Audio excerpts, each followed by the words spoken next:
Y si te dijera que uno de los secretos más perturbadores de la antigüedad no habla solo de gigantes, sino de mujeres que jamás deberían existir? Durante siglos, el misterio de los Nefilim fue reducido a historias de seres colosales, hijos de los llamados vigilantes con las hijas de los hombres. Pero existe algo que casi nadie menciona, algo que el libro de Enoc deja escapar entre líneas, como un susurro prohibido atravesando el tiempo: la posible existencia de mujeres Nefilim, y el papel oculto que desempeñaron antes del diluvio. Esto no es solo un mito. No es solo simbología. Es un enigma que desafía la lógica, rompe con las versiones tradicionales y plantea una pregunta inquietante. ¿Y si la historia que conocemos ha estado incompleta desde el principio? Porque piénsalo bien, si los vigilantes descendieron a la tierra, si intervinieron en el orden natural de la creación, entonces, ¿qué ocurrió con las descendientes femeninas de esa unión? ¿Vivieron ocultas? ¿Fueron borradas de la historia? ¿O el conocimiento sobre ellas fue deliberadamente escondido? Algunos escritos antiguos, muchas veces ignorados o considerados apócrifos, sugieren que estas mujeres no eran simples espectadoras, sino portadoras de algo aún más peligroso: conocimiento. Un conocimiento que nunca debió ser transmitido. Se habla de secretos sobre la naturaleza humana, sobre energías ocultas, sobre prácticas capaces de alterar la propia esencia de la realidad. Y si esto es cierto, entonces tal vez el verdadero temor nunca fueron los gigantes, sino aquello que estas mujeres sabían. Y aquí está el punto más inquietante. Si ese conocimiento existió una vez, ¿realmente desapareció? ¿O fue preservado, oculto, esperando el momento adecuado para ser revelado nuevamente? Hoy vas a sumergirte en uno de los temas más enigmáticos y controvertidos jamás registrados. Un secreto que ha atravesado milenios, desafiado religiones y permanecido en las sombras de la historia. Prepárate, porque lo que estás a punto de descubrir podría cambiar por completo la forma en que ves el pasado, y quizás incluso el presente. ¿Y si este secreto nunca desapareció, solo permaneció oculto esperando por ti? Si llegaste hasta aquí, no fue por casualidad. Lo que acabas de escuchar es solo la superficie de algo mucho más grande, más profundo, y quizás más inquietante de lo que parece. En este canal, encontrarás revelaciones que no se enseñan, conexiones que pocos perciben y misterios que han atravesado siglos en silencio. Suscríbete ahora para continuar este viaje y no perderte los próximos contenidos. Activa la campana para recibir aviso cada vez que un nuevo secreto sea revelado. Comparte este video con alguien que también esté listo para ver más allá. Porque la verdad no desaparece, solo espera el momento adecuado para ser revelada. Existe un punto en Génesis que los estudiosos han estado intentando comprender durante décadas sin alcanzar una explicación completa. No es una idea reciente ni una hipótesis aislada. Se trata de algo registrado en 3 fuentes distintas. El libro de Enoc, mencionado directamente por Judas, hermano de Jesús, relata acontecimientos que ocurrieron antes del diluvio de Noé. Y estos relatos coinciden de manera impresionante con los mitos más antiguos preservados por la humanidad. Culturas que jamás tuvieron contacto entre sí, que nunca intercambiaron conocimiento, que ni siquiera sabían que existían. Aún así, todas describieron exactamente el mismo tipo de ser, parte mujer, parte algo que no pertenece a este mundo. Una entidad de belleza inusual, con una voz capaz de dominar la voluntad de cualquier hombre, siempre asociada al agua, siempre peligrosa, siempre femenina, siempre recordada con una mezcla de miedo y fascinación. No se trata de semejanzas vagas ni de simples coincidencias. Son características específicas que se repiten de forma consistente, la misma apariencia, el mismo tipo de poder, la misma conexión con el agua, el mismo efecto sobre aquellos que se acercaban. Los griegos las llamaron sirenas. Los pueblos de África Occidental las conocían como Mami Bata. Los babilonios las representaron en sus templos. Los eslavos las temían como Rusalki. Los japoneses registraron historias similares hace más de 1000 años. Y surge la pregunta que ningún académico ha logrado responder de manera totalmente convincente. ¿Por qué todas son tan parecidas? ¿Cómo culturas separadas por océanos y milenios llegaron a las mismas descripciones con los mismos detalles? Hay dos formas de interpretar esto. Y es la segunda la que vamos a examinar con la seriedad que el tema exige. Puede ser simplemente coincidencia, fruto de la mente humana y de los arquetipos universales. O tal vez todas estas culturas estén preservando la memoria de un mismo acontecimiento. Un evento tan impactante, tan perturbador para el orden de la creación, que el propio Dios tuvo que intervenir para eliminarlo. Esto no es un detalle insignificante ni un pasaje irrelevante. Es el contexto que le da al diluvio un significado que va más allá de una simple lección moral, aunque muchos lectores ignoren este punto. Al abrir Génesis en el capítulo 6, en los primeros 4 versículos, encontramos algo que no encaja perfectamente con el resto del texto. La narrativa no comienza directamente con Noé, el arca y el diluvio. Antes de eso, hay una breve referencia a algo que parece ya ser conocido. Génesis 6, 1-4 afirma que, cuando los hombres comenzaron a multiplicarse sobre la tierra y tuvieron hijas, los hijos de Dios vieron que eran hermosas y tomaron para sí mujeres de entre todas las que eligieron. Y entonces aparece el versículo 4, uno de los más debatidos de toda la Biblia. Había gigantes en la tierra en aquellos días. Y también después, cuando los hijos de Dios se unieron a las hijas de los hombres y les dieron hijos, hombres de renombre. Detente por un momento, porque cada término de este versículo es importante. Hijos de Dios, hijas de los hombres, gigantes, hombres de renombre. ¿Quiénes son exactamente estos hijos de Dios que se unieron a mujeres humanas y dieron origen a gigantes? Esta cuestión ha dividido a los estudiosos a lo largo de los siglos, pero una de las interpretaciones más antiguas apunta en una dirección muy definida. Apuntan a una interpretación clara. Rabinos judíos de antes de la era cristiana, líderes de la iglesia primitiva y pensadores de las primeras generaciones del cristianismo. Todos ellos entendieron a estos hijos de Dios como seres angelicales que abandonaron su propia esfera y vinieron a la tierra. No se trata de una visión reciente ni secundaria. Durante mucho tiempo, fue la lectura dominante dentro de la tradición judeo-cristiana inicial. Y el Nuevo Testamento refuerza esto directamente en la carta de Judas, versículo 6, que declara: y a los ángeles que no permanecieron en su posición de autoridad, sino que abandonaron su propia morada, los tiene reservados en cadenas eternas, bajo tinieblas. El texto no los presenta como símbolos, sino como entidades reales que sobrepasaron un límite que nunca debió ser cruzado. Génesis presenta solo un resumen, pero hay otro escrito que amplía los detalles que éste deja de forma intencional. El libro de Enoc, atribuido a Enoc, bisabuelo de Noé, aquel que Génesis 5 y 24 describe como alguien que caminó con Dios. Este texto fue citado directamente en el Nuevo Testamento, lo que sugiere que la iglesia primitiva lo consideraba una referencia importante. El libro de Enoc describe con gran riqueza de detalles lo que ocurrió antes del diluvio. Cerca de 200 seres angelicales, conocidos como vigilantes, descendieron a la tierra en un lugar llamado Monte Hermón. Antes de actuar, hicieron un acuerdo entre ellos, un pacto de rebelión colectiva, asegurando que ninguno de ellos retrocedería. Se comprometieron juntos como una forma de garantizar que todos seguirían hasta el final en lo que estaban a punto de realizar. Entonces se acercaron a mujeres humanas, las tomaron como esposas y de esas uniones surgió una descendencia descrita con temor.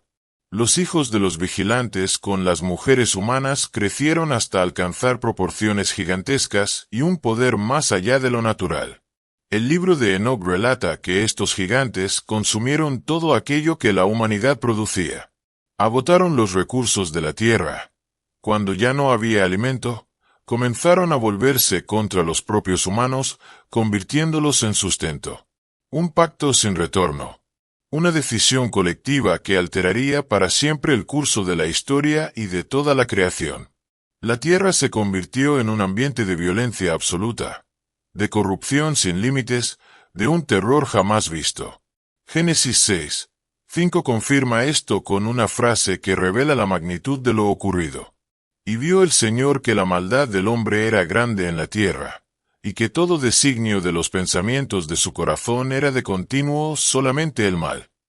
La palabra hebrea utilizada para describir esta condición es total, sin excepciones, sin variaciones. La corrupción lo había tomado todo. Y es en este punto donde surge una cuestión que la mayoría de los estudiosos rara vez plantea de forma directa. Los vigilantes tomaron mujeres humanas. Estas mujeres dieron origen a gigantes, hombres de renombre, guerreros de fuerza extraordinaria. Pero si nacieron hijos, también nacieron hijas. Y el texto prácticamente no habla sobre ellas. Génesis y el libro de Enoc concentran casi toda la narrativa en los nefilim masculinos, los guerreros, los poderosos. Pero, ¿qué ocurrió con las nefilim femeninas? Con las hijas de los vigilantes y de las mujeres humanas. El libro de Enoc describe cómo estos gigantes consumieron los recursos de la tierra en un periodo relativamente corto. Si los hombres se convirtieron en seres de tamaño colosal y fuerza sobrenatural, ¿en qué se transformaron ellas? Guarda esta pregunta, porque es exactamente el vínculo que conecta el Génesis con las tradiciones esparcidas por el mundo. Dios vio el estado en que la tierra se había convertido y tomó una decisión que sacudiría toda la creación. Él enviaría un diluvio, no algo localizado, ni un desastre regional, sino una inundación que cubriría toda la tierra. Solo un hombre permaneció justo. Solo un linaje no había sido corrompido por los vigilantes. Génesis 6:9 afirma que Noé era íntegro en sus generaciones. Y muchos estudiosos interpretan esto de manera específica, no solo como un aspecto moral, sino como una señal de que su linaje se mantuvo preservado. Entonces Dios le ordenó que construyera el arca. Y cuando las aguas llegaron, todo lo que tenía vida sobre la tierra fue aniquilado. Los gigantes, los seres corrompidos, los nefilim, los descendientes de los vigilantes, todos fueron eliminados por el juicio de las aguas. ¿O acaso no? Aquí surge una pregunta que abre una puerta que, una vez abierta, no se cierra fácilmente. Si los nefilim fueron totalmente destruidos por el diluvio, ¿por qué Números 1:33 relata gigantes en Canaán? Esto ocurrió cientos de años después del diluvio, en la época en que los espías de Moisés exploraron la tierra prometida. ¿Por qué la Biblia menciona a Goliat, un gigante en tiempos del rey David, siglos después de que el diluvio supuestamente los eliminara? Es una cuestión que el texto parece evitar a propósito, como si los autores conocieran la respuesta, pero optaran por no revelarla.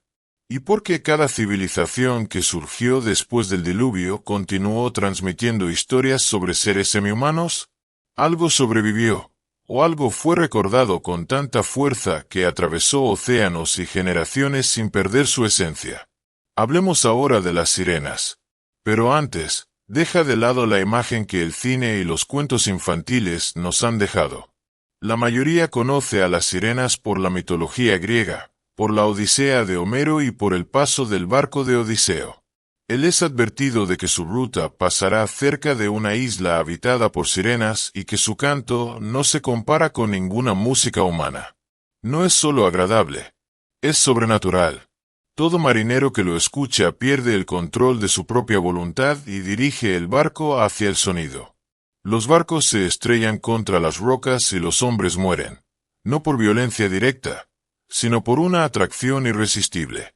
Odiseo ordena a sus hombres que se tapen los oídos con cera de abeja y que lo aten firmemente al mástil. Y el texto dice que, incluso atado, incluso sabiendo lo que era, el sonido casi lo enloqueció. Observa esta descripción. Una voz que anula la voluntad, una belleza que conduce a la destrucción, un ser que no es completamente humano. ¿De dónde sacaría una cultura esta imagen? ¿De la pura imaginación, o de algo que realmente existió? Ahora, algo sobre las sirenas griegas que pocos conocen. Las representaciones más antiguas en el arte griego no mostraban cola de pez. Esa imagen apareció después. No es solo la belleza. Es la voz como arma, como mecanismo de captura, como un poder que supera la razón. Las sirenas originales eran representadas como mujeres con rasgos de ave, con alas y garras. La constante en cada representación, independientemente de la época o la cultura, era la misma: femeninas. La voz era su arma. Y es exactamente eso lo que aparece en todo el mundo cuando buscamos criaturas similares. En África Occidental, existe Mami Bata, cuyo nombre significa literalmente Madre de las Aguas. Es descrita como extremadamente hermosa, mitad mujer y mitad pez, o mitad serpiente, dependiendo de la tradición. Posee el poder de seducir a los hombres, arrastrarlos hacia el agua y mantenerlos en un reino fuera del mundo común. El culto y la mitología de Mami Bata no son leyendas aisladas. Se extienden por toda África Occidental, África Central y la diáspora africana. Atravesaron océanos con los pueblos esclavizados y llegaron al Caribe y a América del Sur con la misma fuerza que tenían en el continente. En la antigua Mesopotamia, en la misma región donde el Génesis sitúa los primeros acontecimientos de la humanidad, también existen relatos similares. Había seres llamados Apcayo, descritos como mitad humanos, mitad pez, mensajeros de antes del diluvio. En la antigua Babilonia, el historiador Beroso mencionó a Oans, un ser con cuerpo de pez y cabeza humana. Este ser habría surgido del mar para transmitir conocimiento a los humanos, lo que resuena de manera inquietante con el libro de Enoc. Porque el libro de Enoc afirma claramente que los vigilantes enseñaron a los hombres conocimientos que jamás deberían haber sido revelados. En el arte asirio antiguo, hay representaciones de sacerdotes con túnicas de pez, mostrados como híbridos entre hombre y pez. Las rusalki de la tradición eslava eran espíritus acuáticos peligrosos, que asumían la forma de mujeres de belleza mortal. El niño de la leyenda japonesa aparecía como una mujer pez, cuya carne otorgaba inmortalidad a quien la consumiera. Las selkies de la tradición irlandesa y escocesa podían quitarse su piel de foca y caminar entre los humanos como mujeres hermosas. Cada continente, cada océano, cada cultura antigua describió la misma entidad, femenina, sobrenatural, ligada al agua, peligrosa. No se trata de un fenómeno aislado. Es una constante que atraviesa continentes y siglos con una consistencia imposible de ignorar. Es necesario preguntarse seriamente, ¿cómo culturas sin ningún contacto llegaron a coincidencias tan precisas? No solo ideas generales, no solo la vaga noción de una mujer del mar, sino detalles concretos de su esencia y poder. Aquí está la hipótesis que algunos estudiosos de textos antiguos han propuesto, y vamos a examinarla con cuidado antes de sacar conclusiones. Sabemos, por Génesis y por el libro de Enoc, que seres angelicales se unieron a mujeres humanas antes del diluvio. Sabemos que de esas uniones nacieron los Nefilim, híbridos con poder sobrenatural que corrompieron toda la tierra. El libro de Enoc añade algo que Génesis omite. La corrupción no se limitó a la descendencia humana. El capítulo 7 del libro de Enoc relata que los Nefilim también corrompieron animales, aves, reptiles e incluso peces. Hubo una contaminación generalizada que afectó al mundo natural, no solo al linaje directo de los vigilantes. Entonces vino el diluvio, cubriendo toda la tierra, purificándola de todo lo que vivía sobre ella. Pero el agua no destruye lo que habita dentro de ella. El diluvio no alcanzó los lugares más profundos del mar. Algunos estudiosos que analizan estos textos a la luz de la Biblia plantean una cuestión difícil de ignorar. Si los Nefilim existían en la tierra, ¿sería posible que alguna forma de estos híbridos corrompidos haya migrado al mar y sobrevivido? Y aquí se conecta la pregunta que dejamos abierta al inicio, sobre las Nefilim femeninas. El patrón que emerge de estas tradiciones no parece fruto de una imaginación aislada, sino de una memoria compartida de algo real. Génesis y el libro de Enoc describen a los Nefilim masculinos como guerreros terrestres, hombres de gran poder y renombre. Pero las tradiciones alrededor del mundo describen a estos seres acuáticos casi siempre como femeninos, mujeres hermosas, con voces sobrenaturales, de atracción irresistible sobre los hombres. Así como los vigilantes, ángeles masculinos, fueron atraídos por las hijas de los hombres y las tomaron para sí. ¿Podría existir aquí un reflejo oscuro, una inversión de la misma dinámica en el linaje femenino de esa descendencia? Los ángeles caídos fueron atraídos por las mujeres humanas, descendieron a la tierra y generaron una descendencia terrible. Y si las Nefilim femeninas, portadoras de esa misma naturaleza sobrenatural, comenzaron a atraer a los hijos de los hombres, seduciéndolos, dominándolos, arrastrándolos hacia el agua y hacia la destrucción, tal como sus padres hicieron con las mujeres humanas? Es necesario ser completamente honestos en este punto. La Biblia no afirma esto directamente, ni siquiera de forma implícita. Desde las costas de Escocia hasta las aldeas de Japón, desde los templos de Babilonia hasta las selvas del Congo, la misma figura reaparece. Pero ningún versículo dice que las Nefilim femeninas se convirtieron en sirenas. Eso simplemente no está en el texto. Lo que sí existe es el registro de una corrupción total antes del diluvio. Una corrupción que afectó a todo el mundo natural.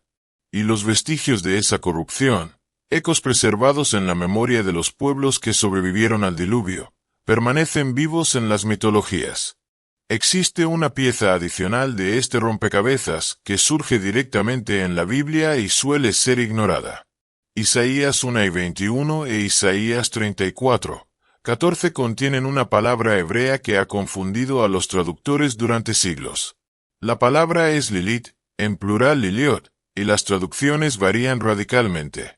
Algunas versiones la interpretan como lechuza, otras como criatura nocturna, y algunas simplemente la transliteran sin traducir. Pero la Septuaginta, la antigua traducción griega de las escrituras hebreas, la tradujo con el término griego onococentauros, una criatura híbrida. Isaías 34 describe la total devastación de la tierra de Edom después del juicio de Dios y afirma que estas criaturas habitarán allí. La tradición judía antigua desarrolló una narrativa extensa sobre Lilith, un ser femenino sobrenatural de poder peligroso, ligado a la noche, la seducción y la muerte, rasgos que resuenan con las sirenas en todo el mundo. De forma similar, la palabra hebrea tan aparece a lo largo del Antiguo Testamento, traducida como dragón o monstruo marino. Y esto es crucial.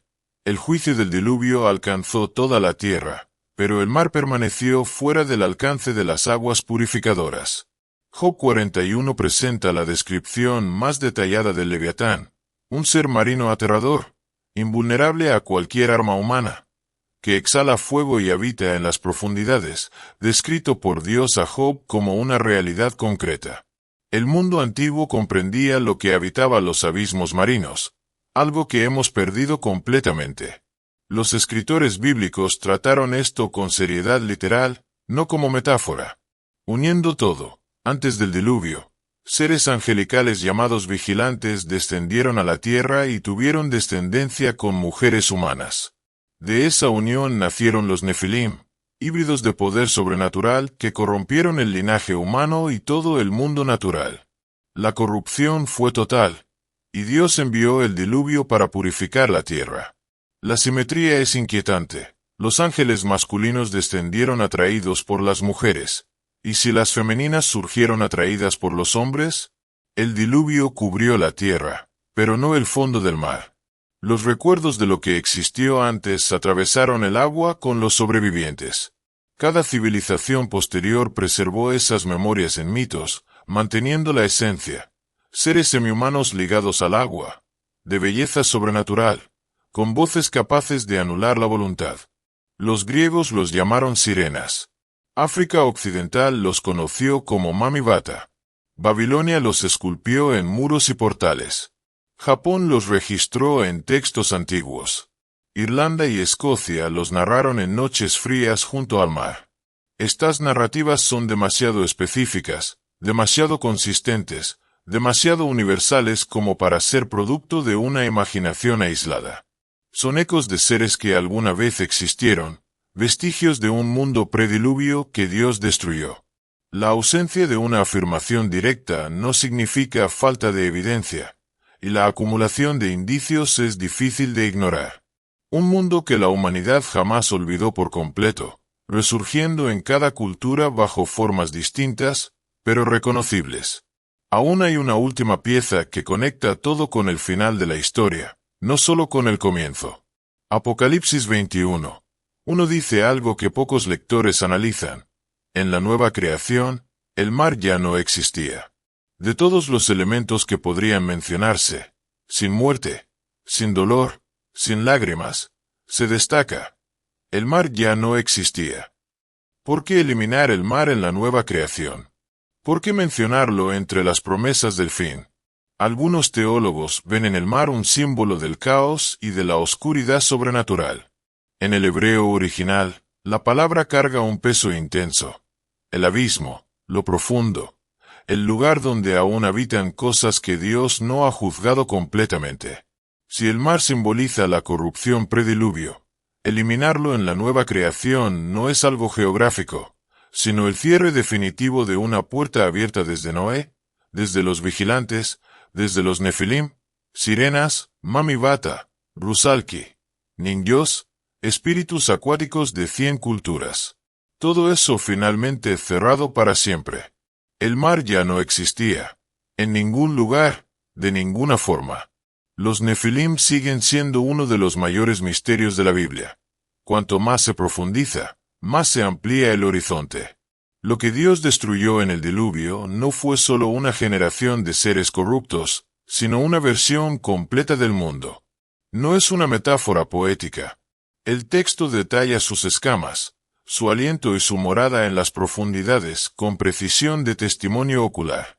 Una versión tan distante del diseño original de la creación que tenía, que necesitaba ser lavada hasta el fondo y reiniciada desde cero. Y, sin embargo, el recuerdo de ello sobrevivió.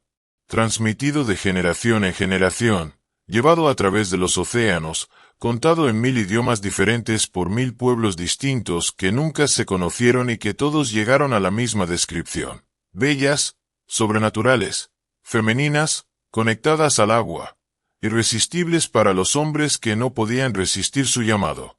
Si este misterio te hizo mirar el Génesis con otros ojos, suscríbete, porque hay mucho más esperando por ti en este canal. Juan escribe desde el exilio en Patmos a finales del siglo I. Y esa frase sobre el mar ha intrigado a los teólogos desde entonces. Lo que separa un mito de una memoria es la especificidad. Y la especificidad de estas descripciones no tiene una explicación simple. Y lo más impresionante de esta coherencia es que no fue construida por un solo autor, sino por miles de voces separadas por siglos. Si llegaste hasta aquí, no fue por casualidad. Este tipo de conocimiento no llega a cualquiera. Llega a quienes están listos para ver más allá de lo evidente. Así que quiero que hagas algo simple, pero poderoso. Deja un comentario aquí abajo con la palabra "yo vi". Eso demuestra que recibiste este mensaje hasta el final, y que estás atento a los misterios que la mayoría ignora. Y si este contenido despertó algo dentro de ti, si te hizo cuestionar, reflexionar o ver la Biblia y las antiguas tradiciones con otros ojos, entonces suscríbete ahora al canal. Porque aquí no solo exploramos historias, revelamos conexiones, significados ocultos y verdades que quedaron olvidadas en el tiempo. Activa la campanita, porque los próximos vídeos profundizarán aún más en estos misterios, y no querrás quedarte fuera. Ahora dime, ¿realmente crees que todo esto es coincidencia? ¿O estamos frente a algo que la humanidad nunca olvidó?